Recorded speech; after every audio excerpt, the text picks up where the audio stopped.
It's 17th century Beijing. A group of officials gather in a hazy imperial chamber. They take out little packets of pale white powder, bring it to their noses, and snort. What? Is this some high-level Qing Dynasty drug den? Not exactly, because that powder wasn't a drug. Well, not the recreational kind anyway. What it was actual, literal scabs, peeled off other people, then ground up, powdered, and inhaled. On purpose. This wasn't about fun. This wasn't about getting high. This was about not dying. Welcome, my friends, to the story of one of the most bizarre, brilliant, and world-changing, life-saving hacks in history. And as you can probably already tell, it's gonna be a trip. Get in. Snorting scabs. Why were Chinese people huffing this stuff? Were they already high on something? Or was this some of that feng shui hocus pocus to ward off evil? Now, to be fair, there was ritual around it, and it was done to ward off bad things. But in this case, that bad thing was one of history's longest boss fights: smallpox. Chinese doctors called it dòuzhěn, or pox eruptions, while the common folk called it tiānhuā, or sky flowers. A beautiful name for a disease that was anything but. Now, most of us probably don't realize how apocalyptic it was. It wasn't just a monster under the bed. It was a nightmare with a 30% kill rate on average, and nastier variants were essentially a death sentence. First came the fever, then the chills, then the eruption. Your skin would bloom with pustules on your arms, your legs, your face, and even inside your mouth. They oozed, they stank, and they hurt like hell. And if you were lucky, you were left blind, disfigured, or at the very least scarred. If not, it tanked your blood pressure to life-threatening levels. If you survived that, it wrecked your organs. If you survived that too, it clotted your blood and then finished you off. Nobody was safe. It hit Egypt's Ramesses V all the way back in 1150 BC. It eviscerated the Aztecs and Incas in the 1500s. It took out France's Louis XV in 1774. And in China, things were no different. It had been a known scourge since at least the 4th century, traveling with merchants and soldiers across the Silk Road. Emperors dreaded it. Parents prayed against it. Whole villages could vanish in a single outbreak. Okay, but how was sniffing scabs gonna help? Well, you see, this strange ritual wasn't just hocus pocus. It was actually hard science. While Western medicine was busying itself with self-flagellation, blaming bad smells, and having leeches gnaw on your ankles, Tang Dynasty medical texts were already talking about li qi, pernicious qi, evil air, invisible poison riding the wind. It might sound like mystical hogwash, but if you strip away the flowery wording, they were sniffing out an idea we take for granted today. Diseases can be airborne. You don't have to touch it. You don't have to see it. You can just breathe it. They already noticed that when one person got sick, the whole room often went down with them. But knowing something's in the air is only half the battle. How do you fight it? Well, folk healers noticed a curious phenomenon. If someone survived smallpox once, they were immune for life. So they asked, what if you could cheat fate? What if you gave someone a tiny taste of the disease now so they don't get walloped later? It was a risky gamble, like playing with fire to build a firewall. But desperation breeds innovation. Cue the powdered scab line. Healers scraped scabs from someone with a mild case of smallpox, dried them, ground them to dust, and then puffed it into a healthy child's nostril through a hollow silver tube. The kid might get a fever, a few pox, maybe spend a week feeling like garbage. But odds were they'd walk away immune for life. Death rates plunged. instead of half your village dying in an outbreak, you'd maybe only lose 1 or 2 kids out of 100. 1 to 2% mortality is still depressing math, but far better odds than the natural roll of the dice. And so people bought into it, not because they were reckless, but because in a Confucian household, protecting your family wasn't optional. Parents lined their kids up and often staged the whole thing with rituals as well. Incense, prayers, banners, the whole 9 yards. It was half science, half ceremony, but it worked. The process of lightly infecting someone to build immunity is called inoculation, or jiēzhǒng.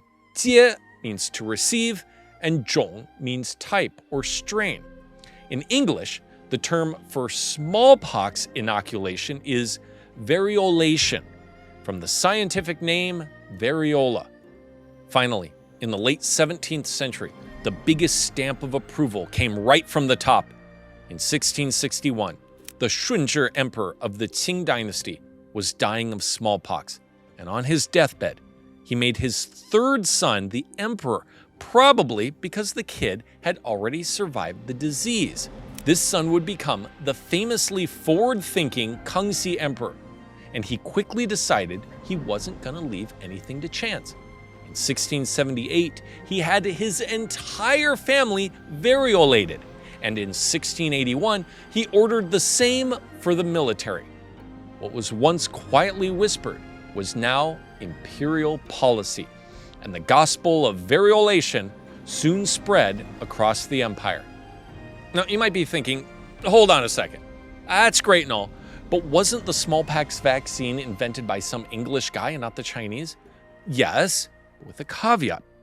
Reports on Chinese variolation arrived on English shores in 1700, but nobody cared.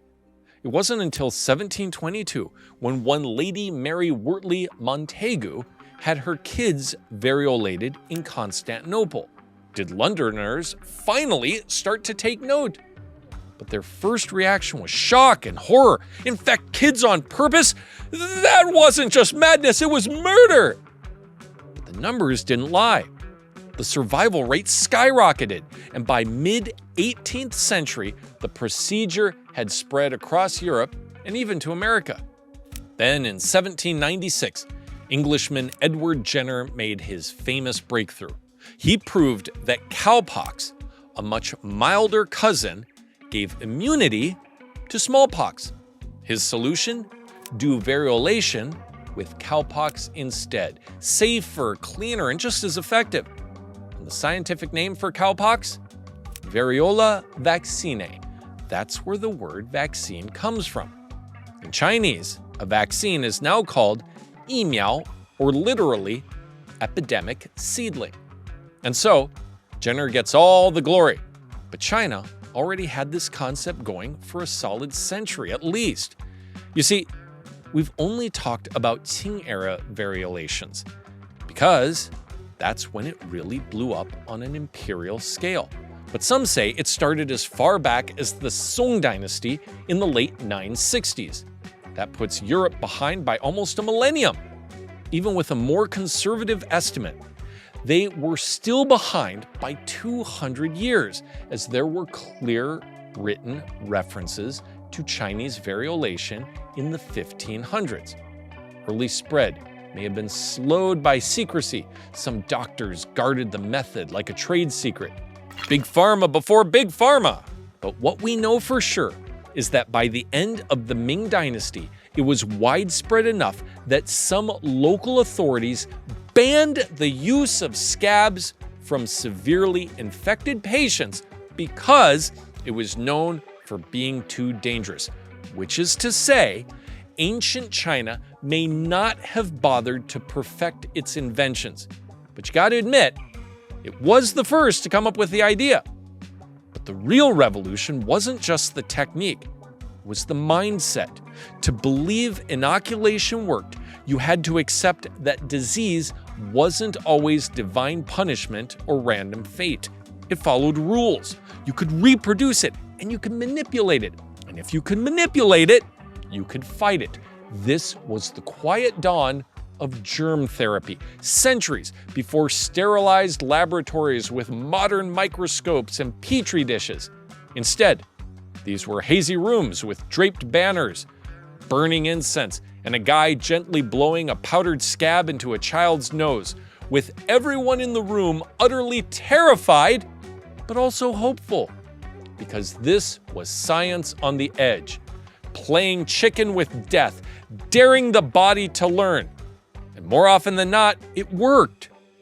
So the next time someone says the history of vaccines started with Jenner and cows, remember that long before Europe stopped praying for miracles, China was busy making its own, with nothing but grit, courage, and powdered scabs. This was the white powder that mattered most in history. This was survival. And there you have it, the mystery of the white powder unraveled.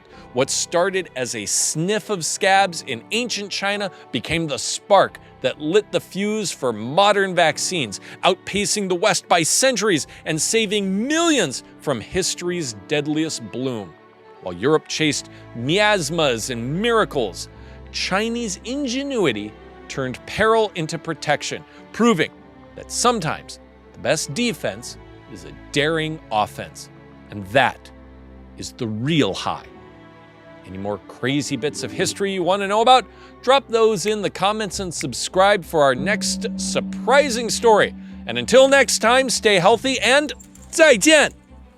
To see traditional Chinese culture come to life on stage, I welcome you to join me at a Shenyuan performance. Shenyuan is the world's premier classical Chinese dance company, and I am the MC. Check out the link in the description below. If you enjoy the deeper meaning behind Chinese culture, folklore, legends, and strange true stories, then come explore more with me on Jared Tells Tales, where mystery, meaning, and the otherworldly still live on. Click the link to watch your first tale.